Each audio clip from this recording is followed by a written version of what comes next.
7 minutes, he barked, never glancing up. Wagyu A5, medium rare. Screaming Eagle 98. Just another Tuesday for Julian Croft. The kid looked like she might bolt, though. Shoulders hunched, eyes darting. Pitiful. He almost felt something. Then the note, folded tight, slipped onto the table like a guilty secret. Protocol breach. Annoying. Irritating even. He'd meant to toss it. A pathetic plea for money, no doubt. Except the handwriting. Familiar. It couldn't be. Do you remember the promise? 8 words. A willow tree.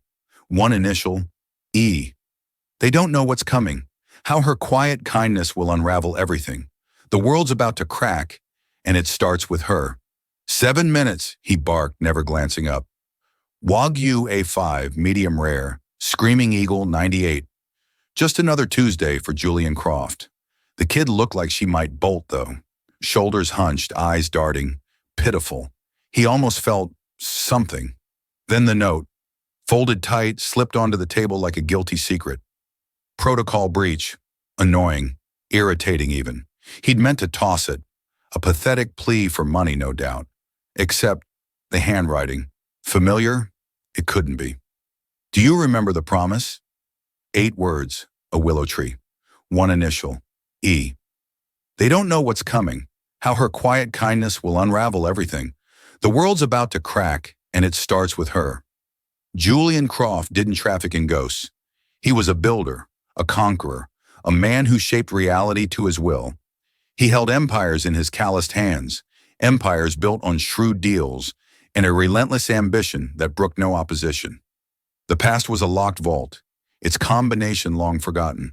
So why, on a Tuesday night, was the past clawing its way back into his meticulously controlled present? The gilded steer radiated an aura of hushed reverence, a cathedral dedicated to the worship of wealth and excess. Each perfectly aligned table was a stage for million-dollar negotiations and power plays whispered over rare vintages. Julian, however, saw it merely as a buffer, a neutral territory between the office and the stark silence of his penthouse. He preferred solitude. Companions were liabilities, distractions in his ruthless calculus. At 58, Julian Croft was a monument sculpted by time and ambition. His face, etched with the lines of countless battles won and compromises avoided, held a perpetual air of guarded intelligence. Sharp, unwavering eyes scanned the room, missing nothing. His perfectly tailored suit, the handiwork of a Savile Row tailor whose name was spoken only in reverent tones, was a uniform, armor against the vulnerabilities of the world. He sat alone in a secluded booth, the plush leather molding to his frame. Soft lighting, the color of aged cognac, glinted off his Patek Philippe watch and the crystal of his water glass. A bottle of Screaming Eagle 98, uncorked but untouched, waited patiently. He was a man accustomed to waiting, to playing the long game.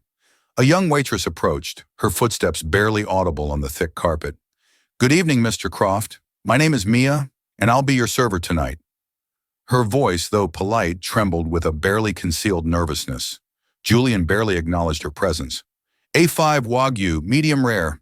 7 minutes on the rest," he said, his gaze fixed on the wine list, a leather-bound tome that charted a course through the world's most coveted vineyards. "Of course, sir," Mia replied, her voice shrinking slightly. He registered the tremor, the palpable unease radiating from her, but dismissed it. They were all the same, young, eager to please, disposable. For the next 20 minutes, Julian immersed himself in the digital world displayed on his tablet. Markets surged and plummeted at his command. Fortunes were made and lost with a swipe of his finger. The low hum of the restaurant, the clinking of glasses, the murmur of conversations, it was all background noise, irrelevant to the symphony of power he conducted. Mia returned with the wine, her movements now more deliberate, imbued with a forced grace. She presented the bottle with the deference of a museum curator unveiling a priceless artifact, expertly decanting the ruby liquid with a steady hand that belied the anxiety in her voice. Julian offered a curt nod, his eyes never leaving the screen. The Wagyu arrived, a masterpiece of culinary artistry. A perfectly seared crust gave way to a warm, marbled interior. He consumed it with the same focused intensity he applied to everything else, savoring each bite with an almost clinical appreciation. When he finished, Mia reappeared to clear the plate. "Was everything to your satisfaction, Mr. Croft?" she asked, her voice barely a whisper. He was mildly surprised she knew his name, a detail he should have expected given his standing reservation. "Acceptable," he said, offering his highest praise. He reached for his wallet, a slim crocodile skin case. A generous tip was expected, a mere transaction, not an act of kindness. As she reached for the plate, her hand brushed against his. A fleeting, accidental contact, yet it felt like a jolt of static electricity. He looked up, truly looked at her, for the first time. She was young, barely out of her teens, he guessed. Large honey-colored eyes, framed by a scattering of freckles, held a mixture of apprehension and something else he couldn't quite decipher. Her brown hair, pulled back in a severe ponytail, did little to hide the exhaustion etched on her face. But beneath the surface fatigue, he saw a flicker of defiance, a spark of something untamed. Her hand trembled as she placed the bill folder on the table. "Thank you for dining with us, sir." But as she withdrew, something remained. A small, neatly folded piece of paper, the same linen texture as the napkins, nestled beside the leather folder. A blatant breach of protocol. Irritation flared. Was this a clumsy attempt at extortion? A desperate plea for financial assistance? Such matters were usually handled by his security team. He fixed her with a cold stare, expecting her to cower. Instead, she met his gaze for a fraction of a second, a silent plea in her honeyed eyes, before turning and disappearing into the orchestrated chaos of the restaurant. Julian sighed, his carefully constructed evening disrupted. He picked up the note, intending to discard it with the bill. But an unfamiliar flicker of curiosity, a long dormant ember, stayed his hand. He unfolded the small square of paper. The handwriting was delicate, slightly shaky, the script of a woman. It wasn't a phone number. It wasn't a request for money. It was a single sentence, 8 words that slammed into him with the force of a physical blow, stealing the air from his lungs and sending tremors through his ruthlessly controlled world. "Do you remember the promise under the willow tree? E." He'd believed that E was a ghost from a previous lifetime, gone, and never to return. He was proven wrong. The world around him warped. The opulent restaurant, the clinking silverware, the distant murmur of conversations all faded into a muted hum. He was no longer Julian Croft, titan of industry. He was a young man standing beneath the weeping branches of a willow tree, the air thick with the scent of summer rain, the feel of rough bark against his back, and the golden light painting stripes across her face, her initial E, branded on the page, a brand on his soul, Ilara Vance, the woman he loved, the woman who had vanished from his life, seemingly forever. His knuckles whitened as he gripped the table's edge. A cold dread washed over him, colder than any boardroom negotiation. His heart, a steady and reliable engine, hammered against his ribs like a trapped bird. The promise he made had come back to haunt him. The restaurant around him became a blur as the walls of the fortress he had built around himself came crashing down. He knew what he needed to do, but not how to do it. So much was on the line for Julian. "Sir? Mr. Croft, is everything all right?" The restaurant manager, a portly man with a perpetually worried expression, hovered anxiously by his table. Julian realized he had been sitting motionless for what must have been several minutes, staring blankly at the note. His breathing was shallow. "I'm fine," Julian clipped out, his voice a low growl. He folded the note quickly, his movements stiff and unnatural, and slipped it into his breast pocket. It felt like it was scorching the fabric of his suit. The bill. He signed the check with a hand that was not quite steady, adding a tip that was so large it made Francois's eyes widen. He didn't care. He needed to get out. He needed air. He had to speak to her. He had to know, even if it cost him everything. As he strode through the restaurant, his composure a carefully reconstructed mask, his eyes searched for the waitress, the one who gave him the note. His hope was soon turned into anger. Mia had vanished. "Tell me who you are. Tell me who you are." Tears welled in her eyes and she shook her head. You don't understand. I shouldn't have done it. It was stupid. I was desperate. Please, just forget about it. Throw the note away. It's a little late for that, he said, his voice hardening again. You opened a door I thought was sealed forever. You don't get to close it now. Who is E? Her resolve crumbled. A single tear traced a path through the faint dusting of flour on her cheek. It's who you think it is, she said, her voice cracking. It's my grandmother, Ara. Julian felt the ground shift beneath his feet. Hearing the name spoken aloud connected to this young woman made it terrifyingly real. Your grandmother is alive. Mia. Amelia nodded, wiping at her eyes with the back of her hand. Yes, she's alive, but she's sick. Very sick. And we are out of money. The insurance ran out. The hospital was going to move her to a state facility, a place people go to die. I was desperate. I saw your name on the reservation list. I knew who you were. She used to tell me stories about a brilliant, ambitious boy named Julian, about a promise. The words hit him like a physical assault. Alara was alive, but she was dying, and she had been reduced to this, sending her granddaughter, a child, burdened with an impossible legacy, to beg for help from a ghost from her past. Why? Julian asked, the single word loaded with 40 years of pain and confusion. Why did she disappear? Why did she let me think she was dead? Amelia looked over her shoulder again, a flicker of that same fear returning. She had to. She was being threatened. She was scared, not for herself, but for her family, for my mother. Threatened by whom? Julian demanded. The story was spiraling, getting darker and more complex with every sentence. Amelia hesitated, chewing on her lower lip. She never told me everything, just that it was someone from your world, someone from the very beginning of your company, someone powerful and ruthless. Julian's mind raced, sifting through the ghosts of his early career. There were dozens of rivals' enemies he had crushed on his way to the top. But who would threaten Ara? Why? It made no sense. I need a name. Amelia. She made me promise not to say, Amelia whispered. He's still out there, still powerful. She's terrified of him, even now. I am more powerful.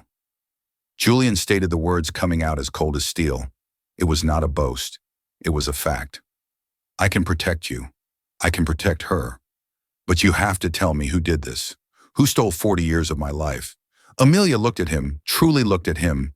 She saw past the billionaire, past the cold facade, and saw the raw pain in his eyes.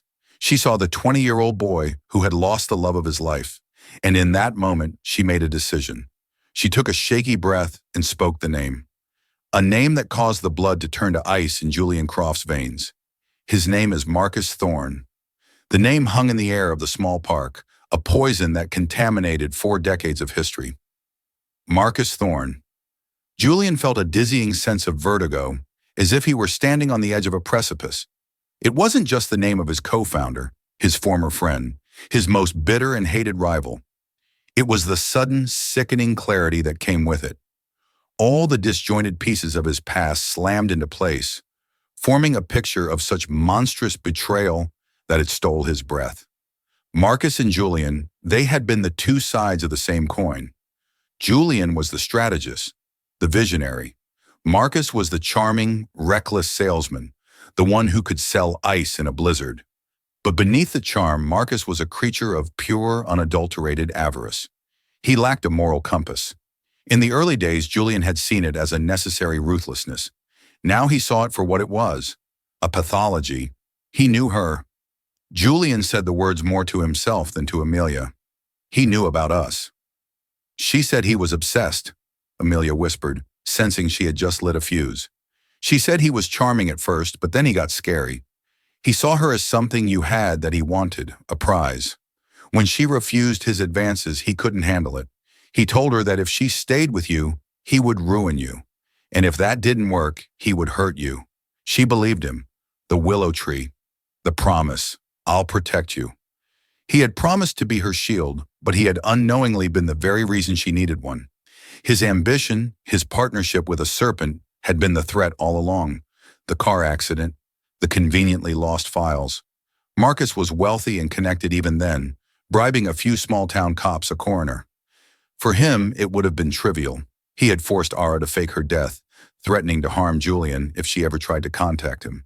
He had orchestrated the entire tragedy, then stood by Julian's side, offering hollow condolences while celebrating his victory in secret.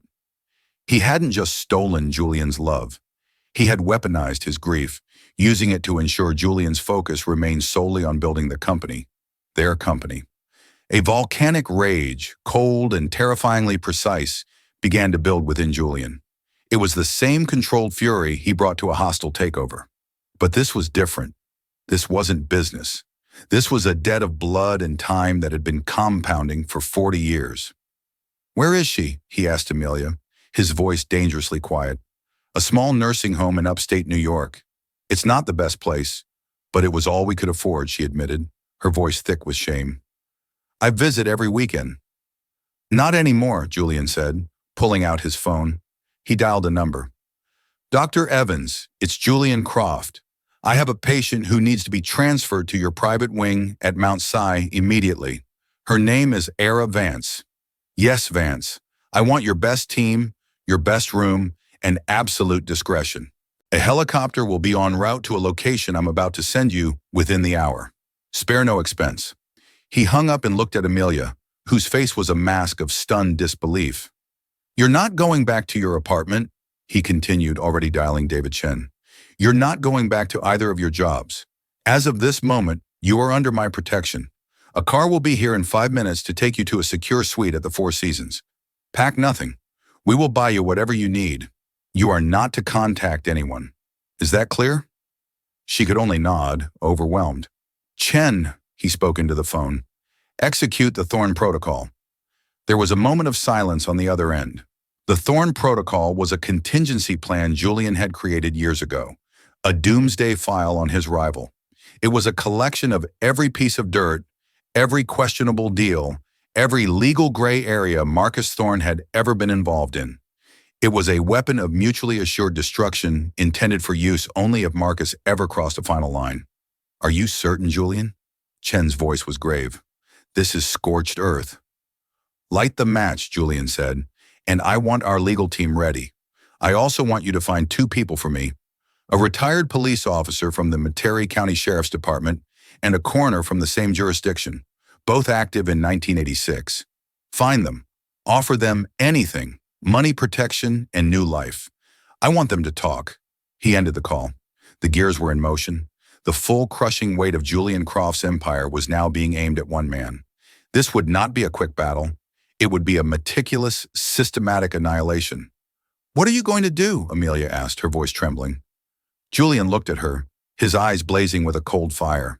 She had not seen before. "Your grandmother told you I was a king in a glass castle. She was right.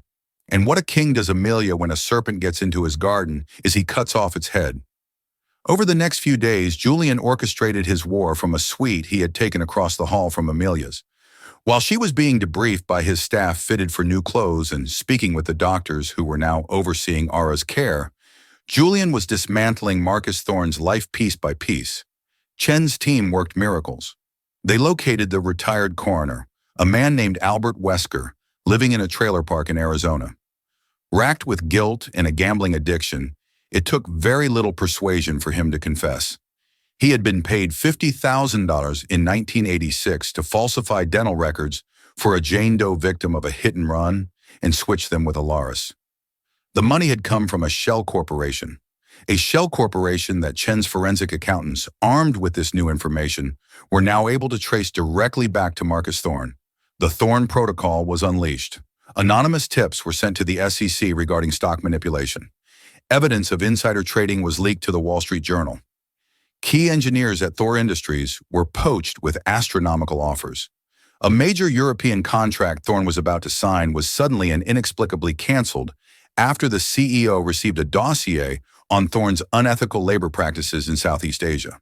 Marcus Thorn was bleeding, and he had no idea where the attacks were coming from. He was flailing, his paranoia growing. He was calling Julian, leaving furious accusatory voicemails. Julian ignored them all. He would not give Marcus the satisfaction of a confrontation until the time was right. The final piece fell into place on a Thursday afternoon. Amelia, looking through a box of her grandmother's old things that had been brought from the nursing home, found a small leather-bound journal.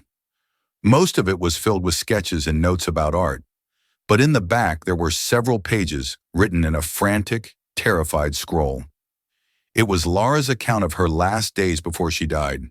It detailed Marcus's threats, his chilling words, his specific demands. It was a confession written by the victim. It was the nail for the coffin. Julian had the journal authenticated. Now he was ready. He sent a single text message to Marcus Thorne. "My office, 1 hour, come alone." He was going to enjoy this. Marcus Thorne strode into the lobby of Croft Innovations like a conquering general, but Julian, watching on a security monitor from his 80th floor office, could see the cracks in his facade. The arrogant swagger was still there, but his eyes were constantly scanning. His jaw was tight, and there was a sheen of sweat on his brow. He was a predator who sensed a trap, but was too proud to avoid it.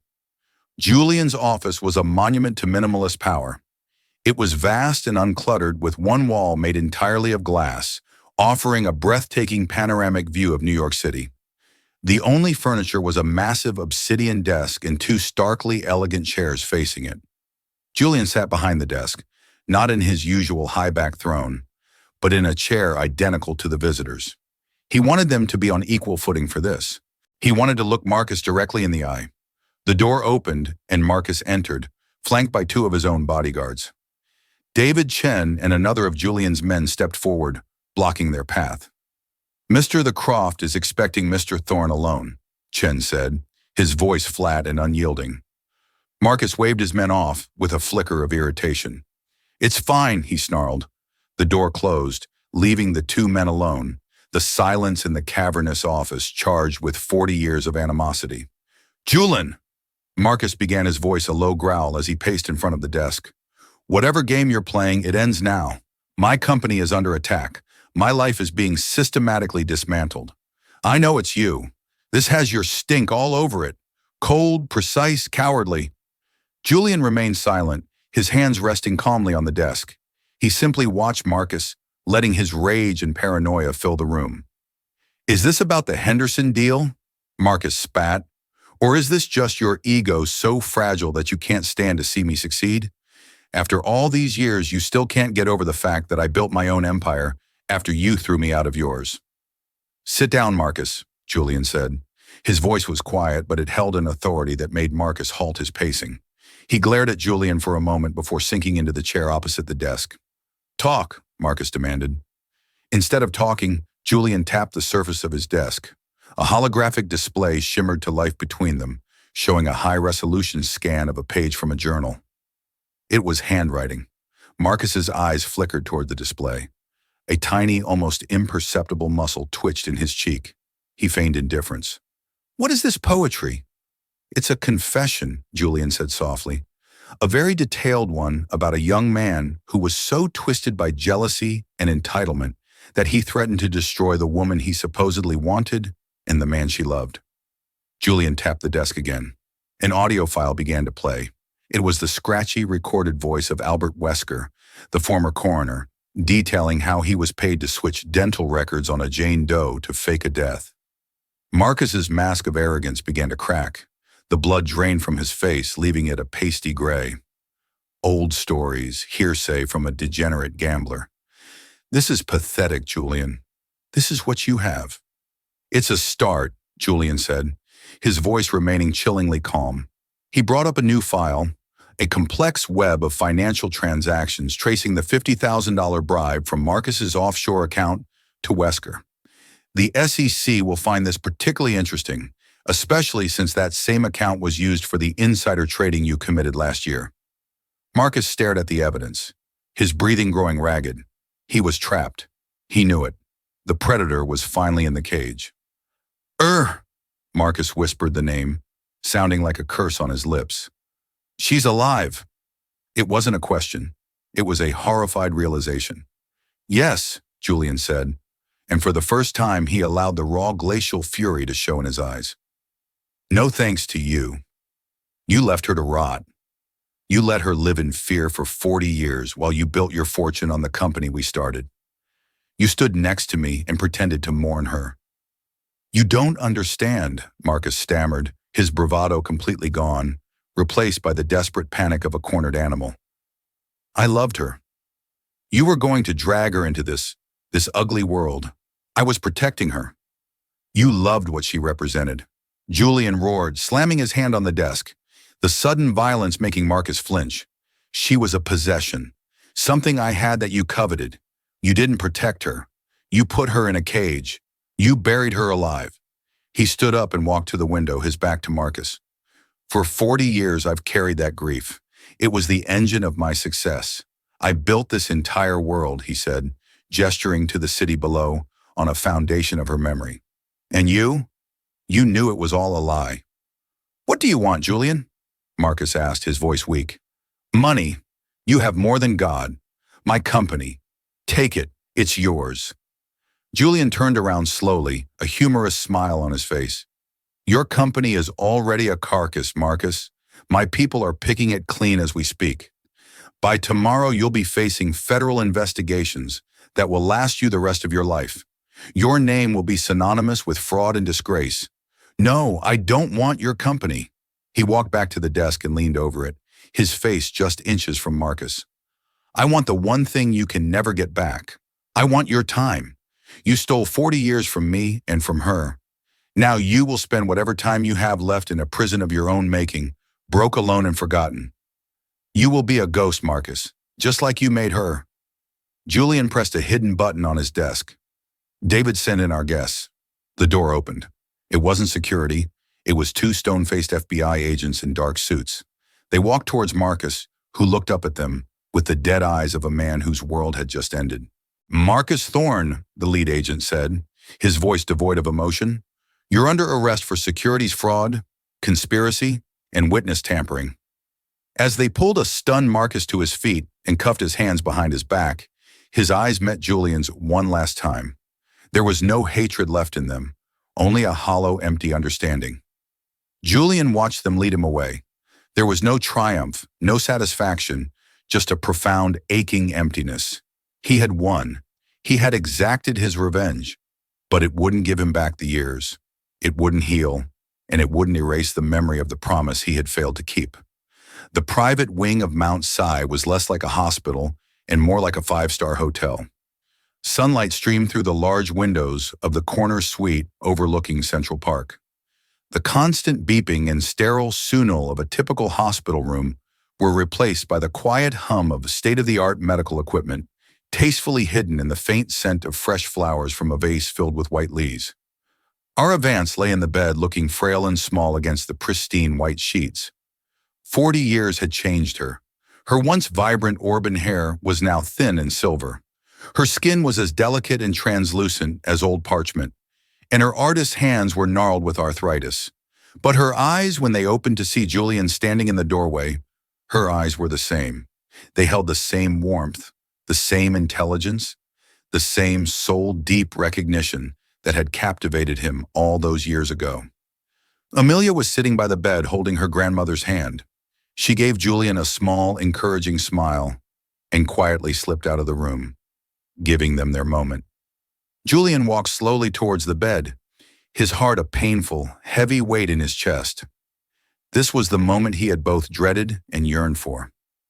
What do you say to a ghost? How do you bridge a 40-year chasm of lies and loss? Julian, she whispered, her voice a dry rasp, my king in a glass castle. He reached the bedside and gently took her hand. It felt impossibly fragile in his. He couldn't speak. The words were trapped behind a wall of emotion so immense it threatened to break him. I'm sorry, she said, tears welling in her ancient, beautiful eyes. I was so scared. He was a monster. I knew he would hurt you. I thought if I disappeared, you would be safe. You could build your empire. I would have burned it to the ground for one more day with you. He finally managed to say, his voice thick. I would have traded all of it. I know. She smiled a faint, sad smile. That's why I had to leave. Your fire was too bright to be put out for my sake. They sat in silence for a long time, their hands clasped together, communicating more in that quiet touch than words ever could. He told her about his life, the hollow victories, the meaningless acquisitions, the lonely penthouse. She told him about hers, about raising her daughter Sarah in secret, always looking over her shoulder. She told him about her joy in becoming a grandmother to Amelia, a bright spark who had her spirit. She had lived a small, quiet life, always under the shadow of Marcus Thorne's threat. "He's gone," Julian told her gently. "He'll never hurt anyone again." A look of profound relief washed over her face, and for the first time in 40 years, the fear in her eyes was finally extinguished. "You kept your promise, Julian Croft," she whispered, her eyelids growing heavy. "You found me. You kept me safe." The doctors had been clear. Her condition was advanced, the years of stress and inadequate medical care having taken their toll. They could make her comfortable. They could give her a little more time, but they couldn't give her a future. Julian didn't leave her side for the next 2 weeks. He had his office moved to the hospital suite. He took calls and ran his global enterprise from the chair beside her bed. He read to her. He listened to her stories, and sometimes they just sat in silence, watching the seasons change in the park below. He was giving her, in her final days, the life they should have had in a strange, bittersweet way. He was finally home. Amelia was there every day. Julian saw so much of Ara in her kindness, her resilience, her artist's soul. He learned that her dream was to be a museum curator, to share the beauty of art with the world, just as her grandmother had once shared it with him. Ara passed away peacefully on a Tuesday morning as the sun was rising over the reservoir, her hand in Julian's. Her last word was his name. After the small private funeral, Julian found himself at a crossroads. The rage that had fueled him was gone. The grief that had shaped him had transformed. He was no longer the cold, empty man who had walked into the gilded steer. A month later, he called Amelia to his office. "Your student loans have been paid," he said, getting straight to the point. "A trust has been established in your name. You will never have to worry about money again. You can quit your jobs and focus on your studies." Amelia was speechless. "Julian, I can't accept that. It's too much." "It's not a gift," he said, his voice softer than she'd ever heard it. "It's an investment, Ilara." She saw the world in a way I never could. She saw beauty. "You have that same gift. The world needs people like you."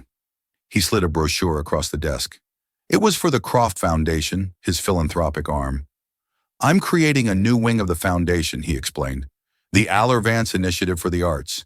It will fund museums, grant scholarships to young artists, and preserve cultural heritage.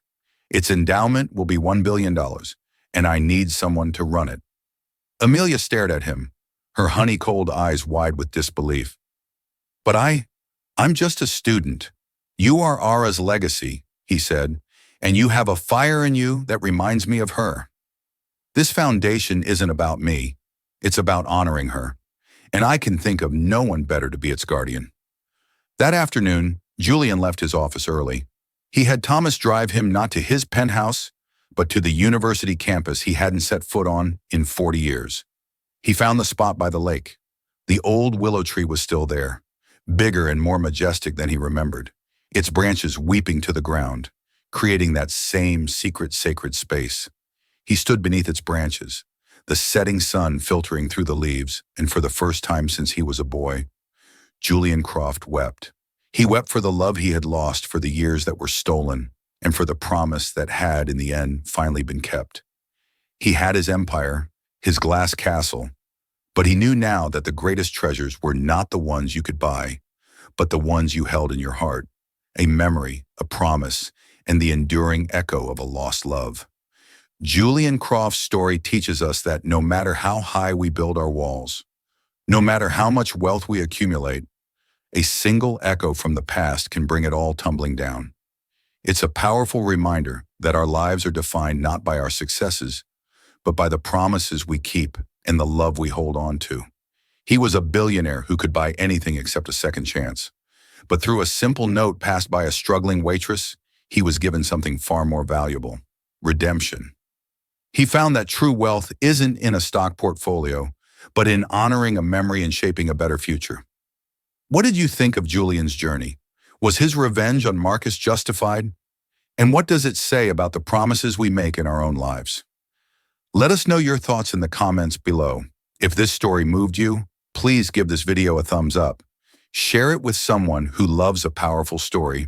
And don't forget to subscribe to our channel for more real-life dramas that will leave you speechless. Thank you for listening.